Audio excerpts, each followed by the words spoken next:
salt, ships, and the silent power of preservation. If you imagine yourself in the ancient world, there are a handful of things without which you simply could not survive: fire, water, grain, and salt. Salt may not strike you as vital when you live in a modern era of refrigeration and supermarket shelves stocked with endless varieties of seasoning. But to ancient farmers, soldiers, sailors, and kings, salt was more than flavor. It was survival, currency, and quiet power. And as you will see, it shaped entire societies. Salt is one of the most ordinary substances you know.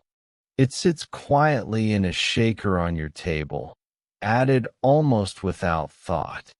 But before chemical preservation and refrigeration, salt was the primary means of storing food. Meat and fish cured with salt could last weeks, even months. Cheese, bread, and butter all depended on it.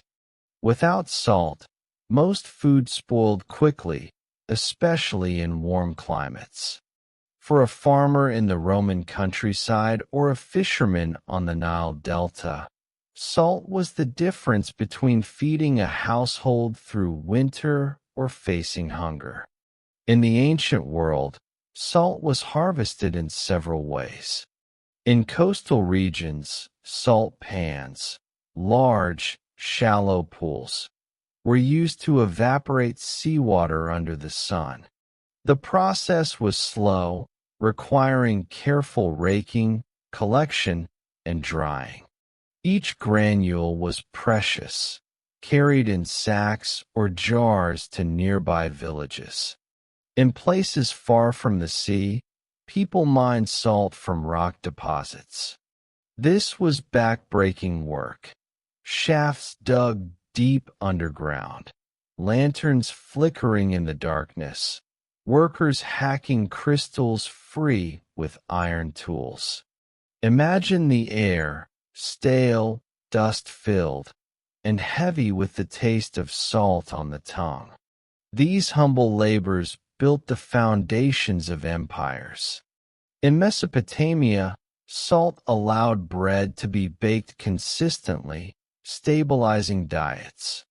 In China, state-controlled salt production became one of the earliest reliable sources of government revenue. Along the shores of the Mediterranean, fishermen could pack their catch in barrels layered with salt, shipping it far inland where fresh fish had never been tasted. This was not glamorous work, and often it was performed by peasants and slaves, but it quietly stitched together the economies of the ancient world. The importance of salt gave it an almost sacred aura. Archaeologists have found small salt containers in burial sites, suggesting it was considered essential for the afterlife. In many cultures, salt symbolized purity and permanence.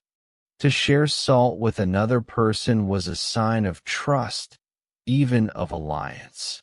Among Roman soldiers, the word salarium, their allowance of salt or money to buy it, gave birth to our word salary. In a very real sense, people were paid in salt. Consider the small details of daily life that salt touched. In a Roman kitchen, a cook would sprinkle salt not just for taste, but for preservation, rubbing it into pork or goat meat to make it last through travel or winter. In Egypt, salt was used in the embalming of the dead, its drying properties preventing decay. For the herdsmen in medieval Europe, salt determined whether cattle could be slaughtered in autumn and the meat stored for winter. Without it, entire herds might be lost to hunger, unable to be fed through snowbound months.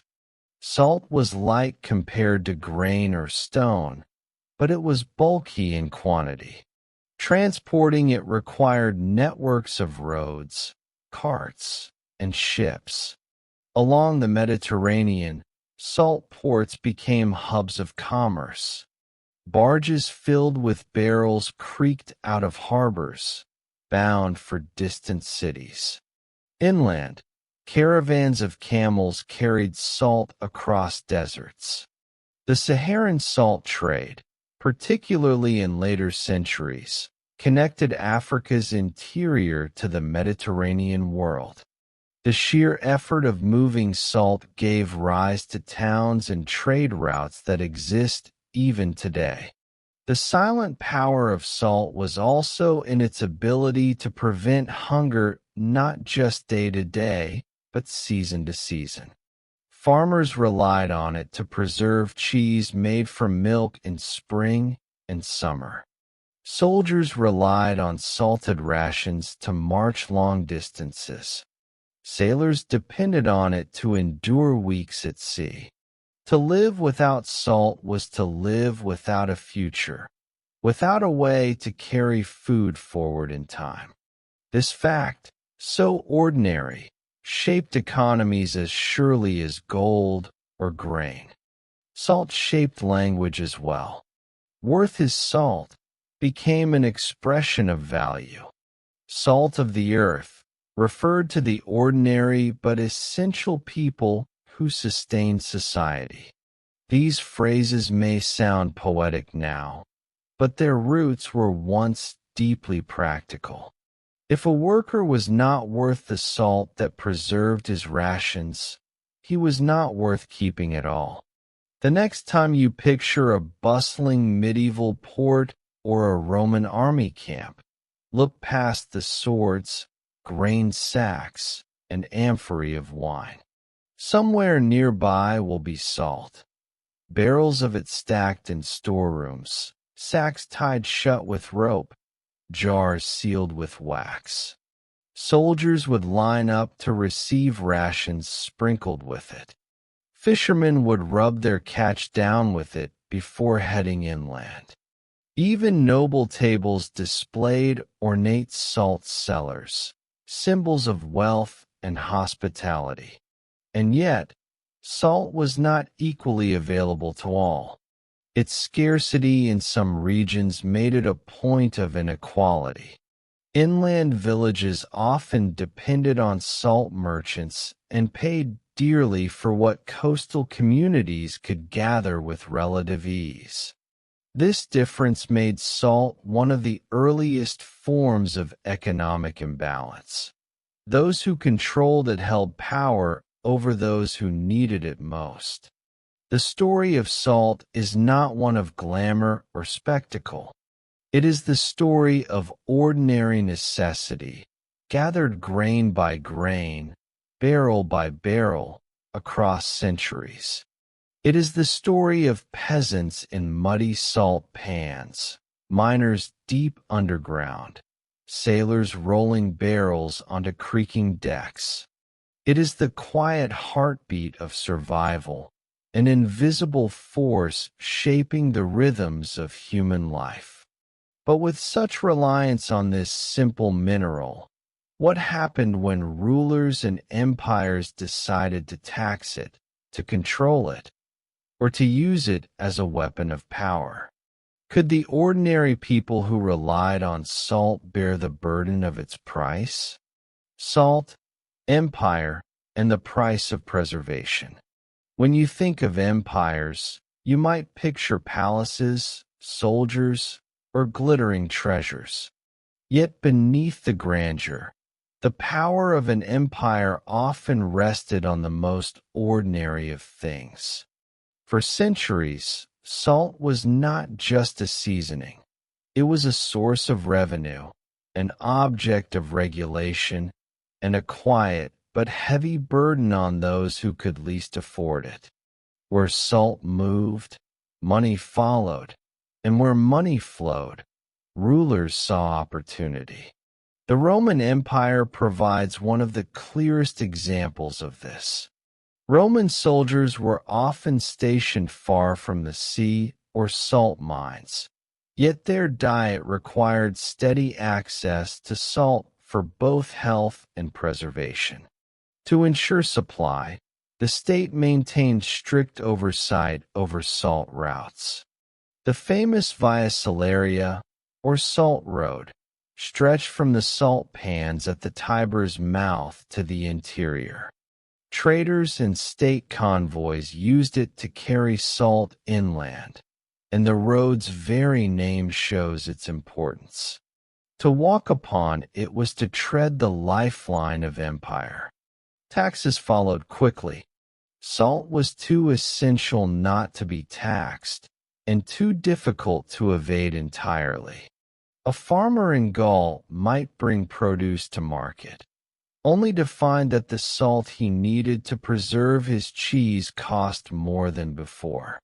A merchant carrying salt barrels upriver might have to stop at toll stations, coins demanded for each crossing. Slowly, what had once been a necessity of life became a lever of state power.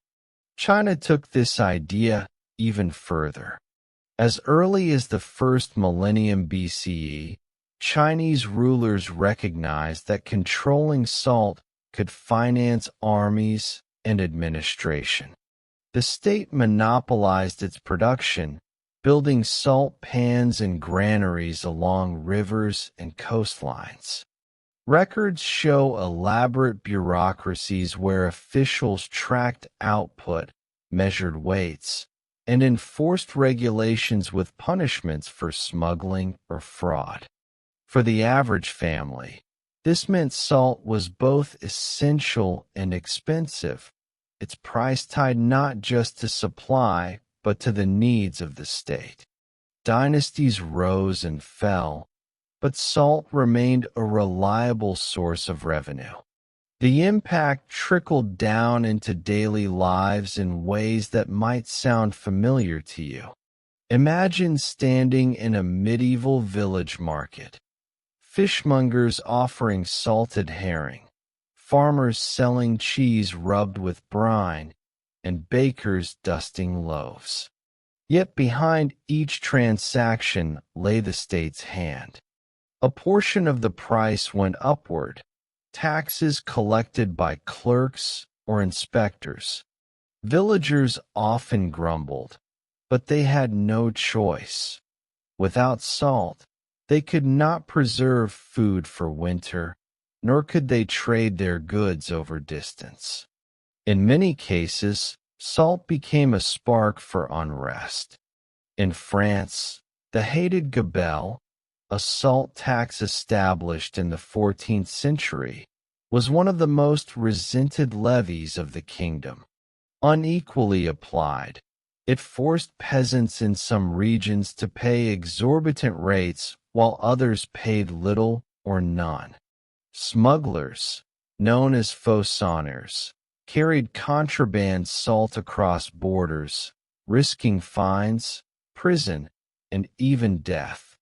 The gabelle endured for centuries, fueling anger that contributed to revolutionary discontent. To a hungry peasant, injustice was not abstract. It was the pinch of too little salt in a pot of stew. Salt's weight in empire was not confined to Europe or Asia. In Africa, salt was as valuable as gold, sometimes exchanged ounce for ounce across the Sahara. Caravans of camels carried heavy slabs of salt northward, while gold traveled south. Kingdoms such as Mali thrived on this exchange, and rulers ensured the trade routes were protected, sometimes taxed, and always vital. Here, salt was less a burden and more a currency, yet still a powerful tool of governance. The universality of salt meant it could be turned into a weapon. During sieges, controlling access to salt could weaken an enemy's food stores and morale. Armies marching through hostile lands often destroyed salt works, knowing the disruption would last long after the soldiers had moved on. To cut off salt was to cut off survival in slow, grinding fashion. If you imagine life under such systems, you begin to see the quiet pressures of empire at the level of the household. A mother measuring out a pinch of salt for porridge might also calculate how long her store would last until the next market day. A shepherd curing cheese might do so with fewer crystals than ideal, knowing the tax collector had taken his share. The flavor of food, the longevity of supplies, and the comfort of families all carried the invisible hand of the state. There was also a spiritual dimension to salt taxation and control. In some cultures, salt was tied to loyalty oaths or contracts. To betray such a promise was to be untrue to salt. Thus, when rulers claimed authority over salt, they claimed influence not only over commerce, but over symbolism itself. The object that bound people in trust also bound them to empire. Despite its burden, salt taxation endured because it worked. Unlike land taxes, which fluctuated with harvests, or tolls, which depended on trade, salt was universally consumed. Everyone needed it, from nobles to peasants, from soldiers to monks. That universality guaranteed steady revenue. In a sense, salt was the perfect tax. And so, generation after generation, clerks copied ledgers, merchants filled barrels, and peasants paid coin or labor to secure their small share. For you, salt is an afterthought. For them, it was a quiet, ever-present reminder of empire's reach. To eat, to trade, to survive, you needed salt. And salt was never free. But what happens when this burden becomes too heavy?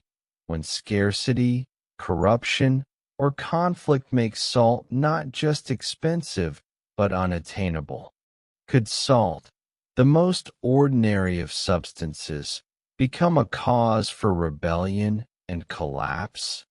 Rebellion, memory, and the legacy of salt. You might imagine that such an ordinary mineral could never inspire rebellion, but the history of salt tells a different story. When survival depends on something, when families measure their days by the grain of a pinch in a pot or the rub of a slab on meat, any attempt to control that resource strikes deeply. For centuries, salt was not just an economic tool. It was a point of tension, a quiet but persistent cause of unrest, and occasionally, outright revolt. Let us begin in medieval and early modern Europe. By the late Middle Ages, the French gabelle, a tax on salt, had become notorious. It was not simply that salt was expensive, but that its taxation was uneven. Some provinces paid little, others bore crushing rates. Imagine a farmer living in Brittany, paying far less for salt than his cousin in Anjou, though both needed it just as desperately. This inequality bred anger and resentment.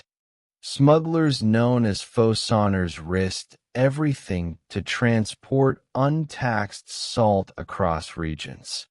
If caught, they faced prison or death. Yet the trade persisted, for people would rather break the law than live without what they needed to survive. The gabelle became one of the symbols of injustice that fueled revolutionary sentiment. When the French Revolution erupted in 1789, abolishing the salt tax was among the early demands. To the poor, revolution was not only about lofty ideals, but about the tangible relief of lowering the cost of the simplest of life's necessities. The cry for liberty included, in its quiet way, the cry for salt. But France was not alone. Across the world, the monopoly and taxation of salt caused friction between rulers and subjects. In China, dynasties had long recognized salt as a cornerstone of state revenue. Yet the control of salt bred corruption and hardship. Officials skimmed profits, smugglers carved their own routes, and common people bore the weight of inflated prices. During moments of dynastic weakness, unrest often flared along salt routes, as local populations challenged officials who profited from their need. Even in modern times, salt became a symbol of resistance. Perhaps the most famous example came in India under British colonial rule. By the 19th century, the British imposed strict taxes on salt, forbidding Indians from collecting it themselves along their own coasts. Families who had lived for generations near the sea were forced to buy salt at inflated prices, enriching a colonial administration that grew fat from their need. In 1930, Mahatma Gandhi launched the famous Salt March, walking hundreds of miles to the Arabian Sea. There, he bent down and scooped up a pinch of salt from the shore, an act both humble and monumental. In that moment, the ordinary mineral became a weapon of protest, and the world took notice. The pattern is clear. Again and again, salt was not only survival, not only trade, but also a measure of control. And whenever that control tightened too much, rebellion simmered. But beyond rebellion, salt left quieter legacies. It shaped landscapes. Entire towns were founded around salt mines or pans, and many of those towns still bear names tied to the word salt. Salzburg in Austria, for example, literally means salt fortress. In England, towns ending in, which often trace their history to salt production, Droitwich, Middlewich, Northwich. Even today, these names echo the silent importance of salt to their founding. Salt shaped diets too. The very foods you might associate with certain regions, salted cod in Portugal, sauerkraut in Germany, salted herring in Scandinavia, all exist because of the preservation techniques that salt made possible.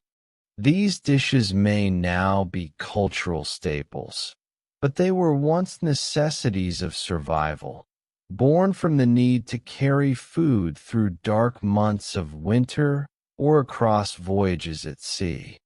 The religious and symbolic role of salt also endured. In Christianity, salt became a metaphor for faith and loyalty. In Islamic tradition, sharing salt signified trust and hospitality. In countless households across centuries, salt was sprinkled across thresholds or into fires as a quiet gesture of protection. Something so ordinary became entwined with rituals of meaning, both sacred and domestic. And even today, when refrigeration has made salt unnecessary for survival, it continues to carry echoes of its past. The expressions you still use, "worth his salt," "salt of the earth," are not just quaint phrases. They are fossils of a time when salt measured value and character. They remind you, often without your noticing, of the mineral that underpinned economies and lives. If you picture yourself in a medieval kitchen or a Roman storeroom, you might see barrels of salt stacked high. But you could just as easily picture yourself in a French marketplace, where smugglers whispered of untaxed salt, or along Gandhi's march, where thousands followed a man walking to the sea. The mineral that once saved fish from decay and carried armies across deserts had, by then, become a symbol of resistance to oppression. Salt, then, is not simply a seasoning. It is a reminder of how something small and ordinary can shape the sweep of history. Empires taxed it, families fought for it, and revolutions carried it as a banner. It is both invisible and essential, present in the body itself, woven into daily bread and into language. The question lingers for you. If something as simple as salt could hold such power, what other ordinary objects around you, quiet, overlooked, taken for granted, carry a hidden history of survival, conflict, and meaning?